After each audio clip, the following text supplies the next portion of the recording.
أعوذ بالله السميع العليم من الشيطان الرجيم. بسم الله الرحمن الرحيم. الحمد لله والصلاة والسلام على رسول الله وعلى آله وصحبه وحزبه وجنده. السلام عليكم ورحمة الله وبركاته. بعد الثورات الأخيرة التي شهدها العالم العربي، طرأت على الإنسان العربي تغيرات جذرية ألقت بظلالها على عقلية الفرد العربي وعقلية المجتمع، ألقت بظلالها على الوطن وعلى المستوى القومي، بل وعلى العالم أجمع. هذه الثورات التي أصبحت حديث العام والخاص في كل الأماكن، رجالا ونساء، كبارا وصغارا، في كل المواقع وفي كل المنتديات، أصبحت أساس كل موضوع مطروح للنقاش أو حوار. نحن لسنا بصدد الكلام عن هذه الثورات كلاما صحفيا، ولسنا بصدد ذكر أي منها هو الجيد وأي من الثورات هي السيئة. ما أود الإشارة إليه اليوم هو أمر خطير جدا جدا يغفل عنه للأسف السواد الأعظم من المسلمين. هذا الخطر هو انطلاق الأفكار التغريبية والإباحية وانتشارها وركوبها موجة الحرية المعلنة، خروجها من جحورها واحتكاكها بالجماهير العارضة.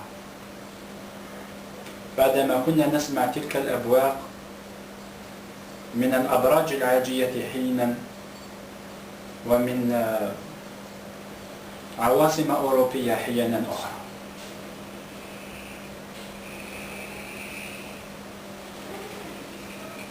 ومما يصب كذلك في هذا المنوال خطر الأقليات التي حركتها نفس الأيادي التي حركت أصحاب الأفكار الانحلالية والإباحية.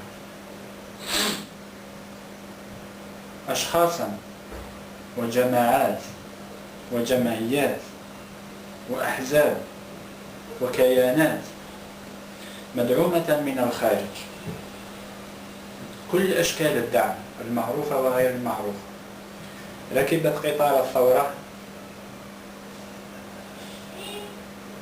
حاملة في جعبتها تلك الأفكار والمشاريع الصهيونية. فأصبحنا كما قلت نسمع عن أمور لم تكن تخطر على البال بتلك الواقعة. وخير مثال هو مطالبة بعض كوادر الأخبار، مطالبتهم بإلغاء المادة الثانية من الدستور المصري: الإسلام دين الدولة.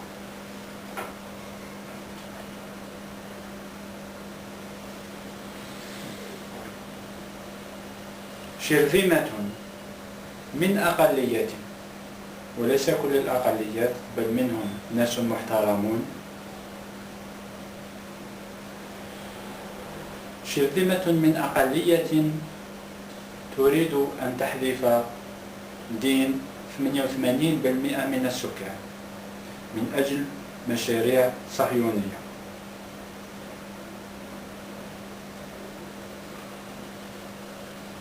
خلاصة الأمر، هناك حرب معلنة ضد الإسلام، حرب موقوتة بدقة تناهز وتوافق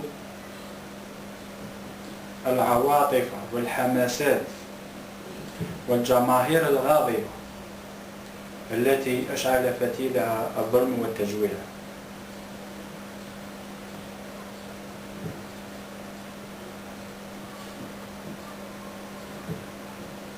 في أجواء كهاته يكثر الطعن الملتوي في الدين، الطعن من بين السطور في النبي صلى الله عليه وسلم، الطعن في الصحابة، في أمهات المؤمنين، الطعن الصريح في ضرورة الحكم بشريعة الله، الطعن في تاريخ الأمة. خلاصة الأمر، هناك حرب معلنة ضد الإسلام ومؤقتة وموقوتة بدقة، قد أعلنها شياطين الإنس والجن. فيا رجال الحق خطوا اللحف، لا راحة بعد اليوم.